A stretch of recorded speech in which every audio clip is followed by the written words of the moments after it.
Have you ever heard of a place where people just vanish? Not in a movie, but in real life. Places on the map where the wilderness seems to have a few secrets of its own, and the stories of those who went in are still whispered on the wind. We're about to explore 7 real locations where people walked in but never walked out, leaving behind nothing but chilling mysteries and questions we still can't answer. Part 1, the Bennington Triangle, Vermont, USA. Our first stop is a patch of deep woods in southwestern Vermont, centered around the imposing Glastonbury Mountain. An author named Joseph A. Citro dubbed it the Bennington Triangle, and the name stuck, mostly because of a string of truly bizarre disappearances that all happened within a 5-year window.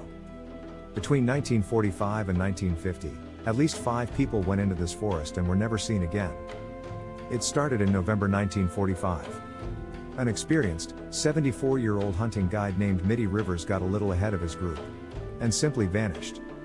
The only thing the search party ever found was a single rifle cartridge lying in a stream. A year later, 18-year-old Paula Jean Weldon, a college student, went for a hike on the long trail and disappeared. Witnesses saw her go, but she never returned. The search was massive, but turned up absolutely nothing. The way her case was handled was so disorganized it actually led to the creation of the Vermont State Police. Then, things got even weirder. On December 1, 1949, exactly 3 years to the day after Paula Weldon vanished, a 68-year-old veteran named James Tedford was on a bus heading home. 14 other passengers saw him in his seat, dozing. But when the bus reached its final stop, Tedford was gone. His wallet, luggage, all of it, was still on the bus. He had disappeared from a moving vehicle. The last 2 cases happened in 1950. In October, 8-year-old Paul Jepson vanished from his family's truck. His mother left him for about an hour, and when she came back, he was gone. Bloodhounds tracked his scent to a crossroads and then the trail just stopped, as if he'd been lifted right into the air. Just 16 days later, 53-year-old Frida Langer was hiking with her cousin when she slipped in a stream. She went to change her clothes at their camp a short walk away, but never made it. Her body was eventually found months later, but she was so decomposed that no cause of death could ever be determined. She's the only one of the 5 who was ever found at all. Part 2, Nahanni National Park, Canada. Way up in Canada's Northwest Territories, there's a place of stunning beauty called the Nahanni National Park Reserve. It's a UNESCO World Heritage Site, so remote you can only get there by boat or floatplane. But among its gorgeous canyons is a place with a dark history and a terrifying name, the Valley of the Headless Men. The name goes back to the gold rush days.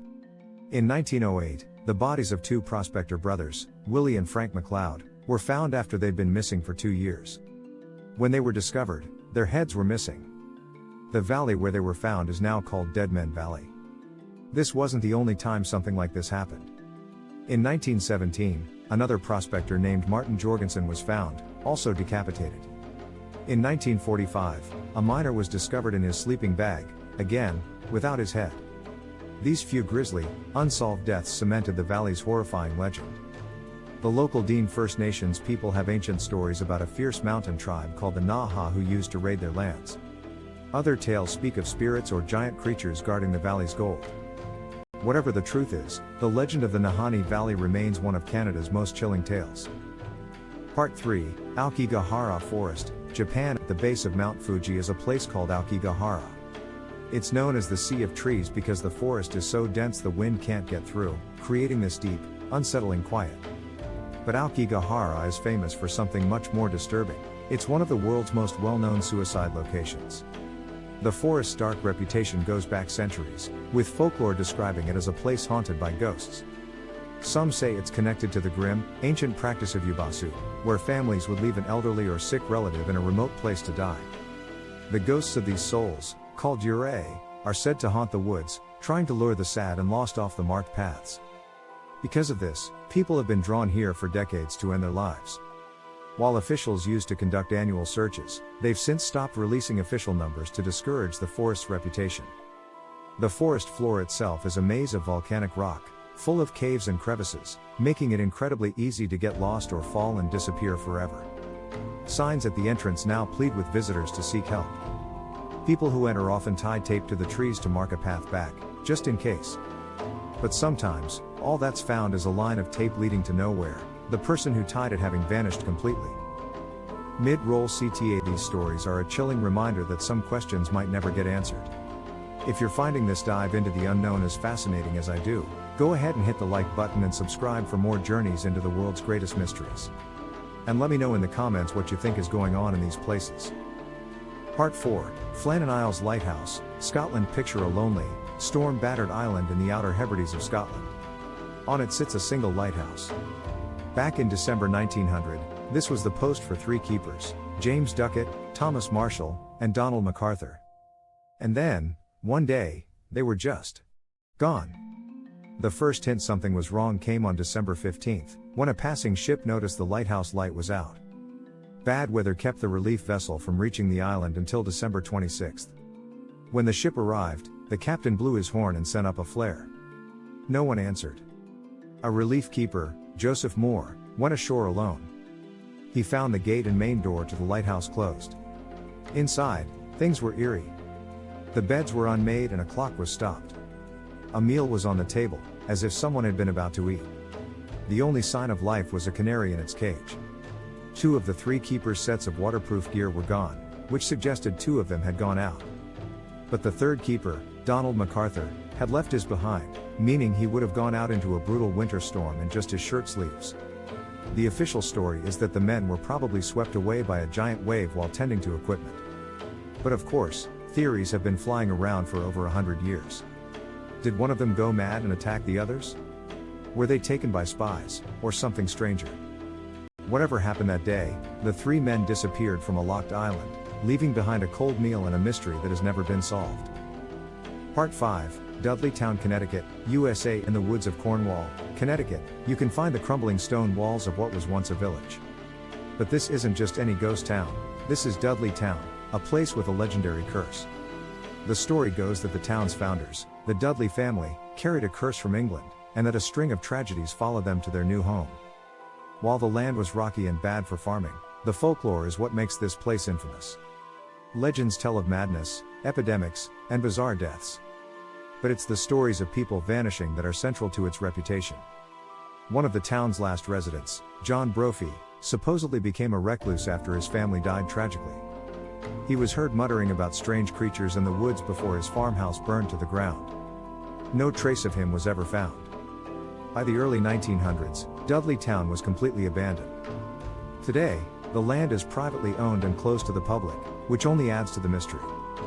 People who have ventured near the area report a feeling of deep dread and seeing shadowy figures. Whether it's truly cursed or just the setting of some very good ghost stories, Dudleytown's legend is built on the idea that the forest there holds its secrets tight. Part 6, the Nevada Triangle, USA. Most of us have heard of the Bermuda Triangle, but there's another, lesser-known vortex on the other side of the country. Stretching from Reno to Las Vegas in Nevada and over to Fresno, California, is a 25,000 square mile expanse of rugged wilderness known as the Nevada Triangle. Over the last 60 years, it's estimated that over 2,000 aircraft have gone missing in this area. The most famous case is that of Steve Fawcett, a world-famous aviator and adventurer. On September 3, 2007, Fawcett took off from a private airstrip in a small plane for what should have been a short flight and completely vanished. A massive search was launched, scouring an area the size of Maryland, but found nothing. It wasn't until a year later that a hiker stumbled upon his ID cards, which finally led searchers to the crash site. So what's going on here? While some theories point to things like the mysterious Area 51, which is nearby, aviation experts have a more grounded explanation. The high peaks of the Sierra Nevada mountains can create extreme weather conditions, including powerful, invisible downdrafts that can literally pull a small plane out of the sky and slam it into the ground. In Fawcett's case, investigators believe he encountered a downdraft that was simply too strong for his plane to overcome. Even with a scientific explanation, the sheer number of wrecks, many never found, makes the Nevada Triangle a truly formidable place. Part 7, the vanished village of Lake Anjikuni, Canada. Our final story is less of a documented event and more of a terrifying piece of North American folklore. It's not about one person disappearing, but an entire village. The legend of Lake Anjikuni is one of the strangest tales to ever come out of the Canadian wilderness. The story goes that in November 1930, a fur trapper named Joe LaBelle arrived at a small Inuit village he knew well on the shore of Lake Anjikuni. He expected a warm welcome from the 25 or 30 people who lived there. Instead, he found an eerie, Dead silence. The village was completely empty. Food was left hanging over cold fire pits, and rifles, something no Inuit would ever abandon, were left leaning against doorways. But the most disturbing discovery, according to the legend, was a team of 7 sled dogs that had starved to death, still tethered in place. Even creepier, the village graveyard was supposedly empty, its graves dug up. There were no tracks, no sign of a struggle. Just a village full of belongings and no people. It's a fantastic story. But, it's important to note that the Royal Canadian Mounted Police have no official record of any such investigation, and most historians believe the tale is a piece of fiction, likely started by a journalist. Fact or folklore, the story of the vanished village of Anjikuni has become a classic campfire tale, a perfect mystery with no answer. Conclusion: from the cursed woods of Connecticut to the vast, empty skies over Nevada, these places hold onto their mysteries. They are spots on the map where our understanding of the world seems to fail us, where people full of life simply stepped into the unknown and never came back. We're left with legends, unanswered questions, and the chilling realization that there are still corners of our world that defy easy explanation. So what do you think happened? Are these just elaborate hoaxes, sites of bizarre natural phenomena, or something else entirely? The truth, it seems, is still out there.